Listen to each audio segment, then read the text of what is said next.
Darkest Hour is a 2017 biopic that I actually saw a few weeks ago, like right before the new year started, and I just wasn't able to get out a review quick enough. So right now I'm doing a bit of a catch-up, and I'll actually be doing the same thing with another movie that I saw on Christmas Day, and that one's coming out in a couple of days, so look out for that. But this movie follows Winston Churchill, starting from the exact moment that he is elected as the Prime Minister of England, all the way to his famous address to Parliament, where he says probably one of the most memorable lines in a political speech ever.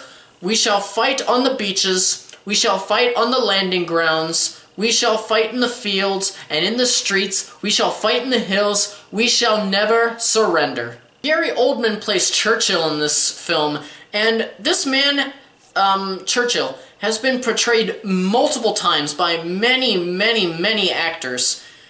But I think that this performance outshines every single one of them. He is amazing in this one. I would say that he is the shoe-in for a Best Actor Oscar. I would honestly, personally for me, I would prefer it if James Franco got the Oscar for Best Actor as Tommy Wiseau, but I feel like the winds have changed and it's going to go to Gary Oldman. I have no doubt about that. But he really disappeared in this role. He was amazing, and I actually forgot that it was him after about 5 minutes, and it wasn't just because of the makeup and prosthetics, which also are Oscar quality, but because his performance is definitely in my top 3 for, main actors for last year. And I think that he had a much more difficult task than Daniel Day-Lewis did as Lincoln, because it's simple. With Lincoln, he could go back and look up descriptions of how he sounded, and he could kind of go off of that and make his own voice.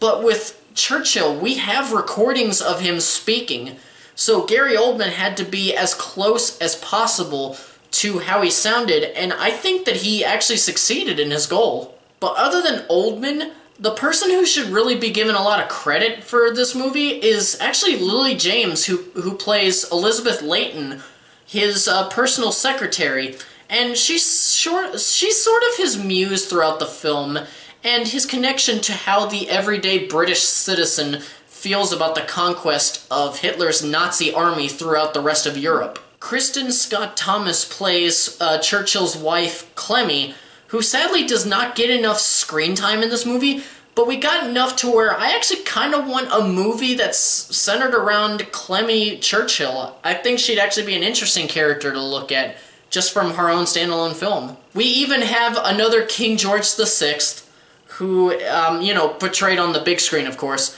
this time played by Ben Mendelsohn, and while I would argue that the performance done by Colin Firth in The King's Speech is better, Mendelsohn actually does pretty good, and he doesn't overuse the stutter in the way that I actually do believe that Colin Firth did. The stutter in there just kept taking me out of the movie constantly. For the story, if you're a history buff, and especially for World War II era history, you will enjoy this movie. I mean, I definitely did enjoy it because I got to learn a fair bit about Churchill that I didn't already know.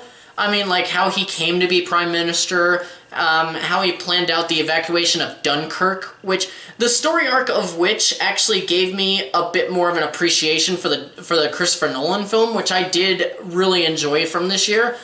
And not only how he faced the coming threat of Nazi Germany, but how he faced those in Parliament who favored peace over war, which over 70 years later now, we all know that war was the better course. And if you're not a fan of politics, this movie will bore you and lose you.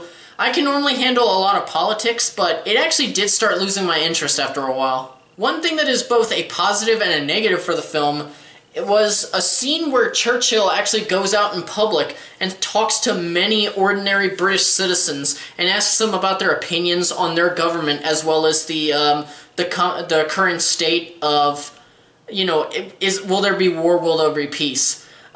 This is hands down my favorite scene in the film, which actually does make the very last scene where he gives that speech kind of underwhelming, because I did so much enjoy the the scene that I just referred to, because it shows that the opinions of the people that he serves matter to him. Now, I said negative because I wanted more interaction between him and regular people. It's more of a me thing, because that was really the only scene that I felt connected with the story and the characters. But I honestly don't know how accurate it was that he did this, so it could have just been something that they put in the movie that's not even historically accurate. But at the same time, it doesn't matter. I'm viewing this as a movie, not necessarily as a historical accuracy sort of thing.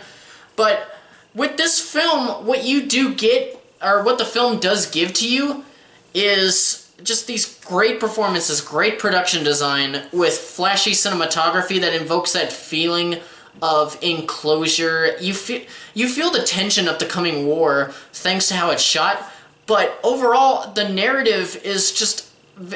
it's lacking throughout, and it's mostly because of this paint-by-numbers biopic feel that you get with pretty much every biopic out there. In the end, the film is mainly set up for a very powerful main performance, with the supporting cast being very good as well, but the story, while interesting at some points, doesn't come close to the rest of the film in quality. Darkest Hour gets 3.5 reels from me. Well, that'll do it from me today. Please subscribe if you haven't already for more reviews and content, and as always, thanks for watching and farewell until the next video.